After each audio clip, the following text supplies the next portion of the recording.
What's up, YouTube? I'm posting this video basically because I got these raptors. So when I was looking to get these raptors before I got them, I was actually doing some research, and I didn't see much research on it. All I saw was a couple of videos, probably no more than 30 seconds. So this is the only reason why I'm making this video, is to talk about the raptors, the hoods. In my previous grow, I was rocking the Daystars by Hydrofarm, and they worked pretty good for a couple of grows. I mean, I'm not gonna lie, they were really good. Had some nice yields. Some better than others, some worse than others. But they did the job, and I was looking to upgrade some hoods, but I didn't know which ones I wanted to get. So as you're going on there, looking on the internet or through the catalogs, you'll notice all different kinds. And you're like, which ones do I get? They always talk about the bigger the better, the triple X's, by Sunmaster. Then you see the Hydrofarm comes out with the Raptors, and then you're wondering, should I get the 6? Should I get the 8? And it just goes on, and that's what motivated me to make this video, is because I didn't see any information on anything. I mean, yeah, they show you, but nobody's talking about the throw on it, whether they like it, this, that, and the other. So here we go, guys. Couple of things I didn't like before I hung these is that they're fucking big. I mean, these guys are really big. The days coming from the Daystars, exactly. I don't know what other ones are close to the Raptors or the triple X's, but from a Daystar to the Raptors, there's a big difference. I almost wanted to call somebody up to help me hang them, and I was able to do it by myself, but let me tell you, it was back-breaking. And also, luckily, I have the ratchet ropes, because I was able to lower it down to where I can get it. But these guys are heavy, and then you try to use one hand to latch it. It's really difficult, guys. So if you're somebody that has problems lifting weights, somebody that's has some disabilities, if you're in a wheelchair and you can't get up, I mean, definitely I would call somebody over. Do not try to attempt to do this by yourself. Another thing is that coming from the Daystar to the Raptors, I've had to change the way I hang it. So if you look here before, right here, it's drilled into the ceiling, and it didn't get into the stud, and it got into the drywall. But my drywall, it's double layered, so it's in there. It's not, I think it's I don't know, a ½ inch or even maybe, you know what I mean. But anyways, it's in there. Plus, it's 2 layers of drywall. And then right here, you can see it's in the stud. But right here, it didn't get the stud, so I had to do it into the drywall and just get one of those expanders that hold it. But that I knew, knowing from the Daystars to the Raptors, I wasn't going to be able to get away with this. So what I went and did is I went and got this brace. It's like an L rod with hooks, holes in it. It was in the hardware department. Then I got some bolts, and I got it into the foundation. And after that, I did it every, I think, a foot. So because these guys are heavy, man.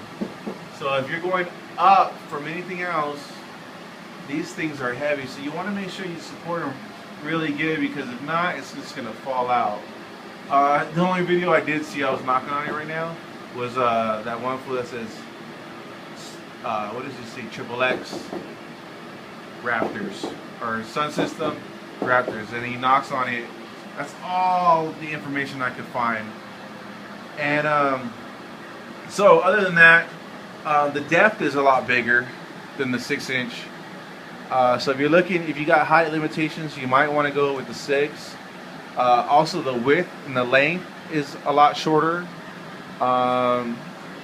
This right here, this is a 10 by 10 room. I think maybe 12. So it goes from there. It's probably like a foot right there. Less than a foot between them. I mean, I cut the ducking a foot, and then a foot over here. So this is a 6-inch. I gotta get in the either take that out and put the 8-inch ducking. Probably gonna leave it and just get an adapter, because I don't feel like moving my plants right now. And then having to cut and then get drywall everywhere. And then run the 8-inch, blah, blah, blah, blah. So anyways, that's what I like. what I don't like. A couple of things that I do. Oh, another thing that I don't like, to warn you guys, I mean, they fixed the problem, but on this one, they didn't. I have the older version, and as you can see right away, they have these screws in them. So what I did was when I got them, because I bought them off of Craigslist, got them for $100 each. What I did was I unscrewed them all, took off this frame that goes around the glass, and I noticed you cannot remove the glass. So that's it. It's on there. It's almost like a windshield gasket on here that prevents you from taking it off, and it's tempered, I'm assuming. But I'm pretty sure, I can't see it right now. I'm pretty sure it's tempered, so if you know, put a little too much pressure on it, it's just gonna crack in, big pieces. Another thing was, so basically, because of that, you have to clean from inside the ducting. So you actually have to go in here and clean it. And if you look right here, I'm gonna try to focus in on it. There we go. I was cutting my arm on this part right here. See that around there, the ducting part? I was reaching in there to clean the glass and to clean the aluminum, which I don't even know if it's aluminum, but that's what I was doing. And what's crazy is there's a lot of dirt on the glass, but not on the tempered reflector. I found that interesting. That was weird.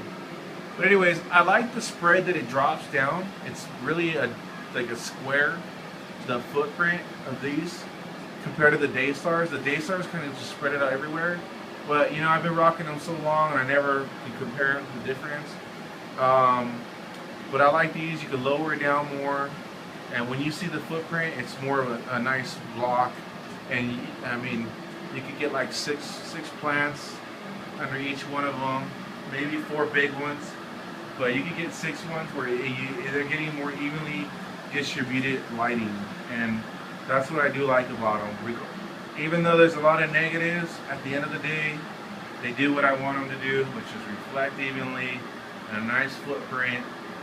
And if you guys can get past the size, having to clean in between, having to be a 2-man job, also the depth, the width, and the length requirements, because these guys are big.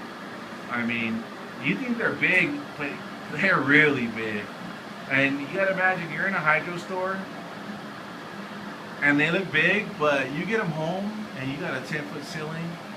You got a tent maybe. I wouldn't even recommend these for a tent. Honestly, these things are so heavy,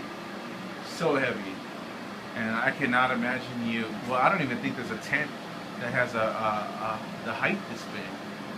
So you look at how I'm ratcheted at, and I'm pretty up there. That's only like a foot.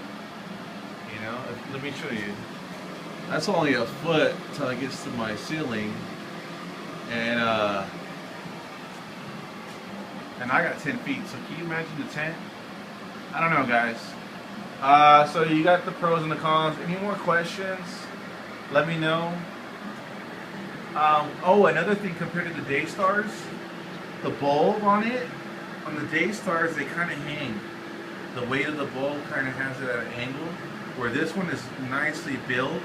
It's really sturdy, and it keeps my bulb straight, so it's nice and uniform. You know what I mean? That's another good thing. So there are some negatives, but there are some positives. At the end of the day, I don't know if I'd spend $250 for these hoods, because, you know what I mean? There's other hoods out there, but for $100 each that I got them off of Craigslist for, I'm happy with them, But one thing's for sure is that if you're gonna get these ones, the new ones have they have clamps, so you're able to take these clamps out, and then it has a little wire that catches it about 6 inches. So now you're able to take it down and then go in there and clean it from the outside. Where like for me, if you get these old ones, you're gonna have to reach in there and you're gonna be cutting up your arm just like me. And guys, it is not nice. It sucks. You're definitely gonna have to, on your intake that exhaust is out for your hoods, you're definitely gonna have to get a filter. I haven't got one yet, but I definitely am gonna need one because cleaning these, you're gonna want to do it, you know, after every grow, and that's it. You're not gonna be able to do it in between because it's impossible. Take down your ducking, drop down, and while you're growing at the same time, and then reaching in there, you're definitely gonna have to get an intake filter or an exhaust filter. Well, I guess intake filter that'll filter all the dust. That way you're not getting in there and having to clean it. And if you look, guys, I still didn't get anything because you know what? It was cutting up my fucking arm. No bullshit. Look at that. So you can see it in there. But you know what? I can't get in there, guys, and I'm not gonna try to cut myself up trying to get in there. And that's why if you're gonna get them, the new ones have it where you can drop it down, but these older ones, beware. Okay? That's pretty much it, guys. If you have any more questions, please let me know. Leave it in the comments, and I'll get back to you. Thanks. Peace.